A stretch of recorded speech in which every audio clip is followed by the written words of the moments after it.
ওয়াল ইনসা ইল্লা লিয়াবুদুন। আমি তাই মানুষ এবং জিন জাতিকে সৃষ্টি করেছি আমার ইবাদতের জন্য, অন্য কোনো ইবাদতের জন্য আমি বানাই নাই। আল্লাহ বলেন আমি শুধুমাত্র একমাত্র আমার ইবাদতের জন্য তোমাদেরকে আমি সৃষ্টি করেছি, অন্য কোনো গোলামি করার জন্য নয়। কিন্তু আজকে কি আমরা সেই আল্লাহ তাআলার ইবাদতের সময় মাধ্যমে আমাদের জীবনটা কাটাইতেছি? কথা বলেন, সত্য বলবেন, কাটাইতেছি নাকি? কাটাই না। কিছু আমরা ইসলামের আইন কানুন মানি, আল্লাহর ইবাদত মানি, আল্লাহর হুকুম মানি, আর বাকি অধিকাংশ আমরা শয়তানের হুকুম মানি। ইহুদি নাসারারা তারা শয়তানের অনুসরণ করে, আমরা শয়তানের অনুসরণ করি।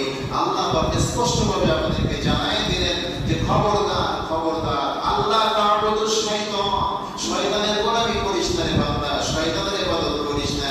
ওয়া আনি'বুদুনি, আমি আল্লাহ আমার ইবাদত কর। সুবহানাল্লাহ। আমাদেরকে সৃষ্টি করার একমাত্র উদ্দেশ্য হলো আল্লাহ তাআলার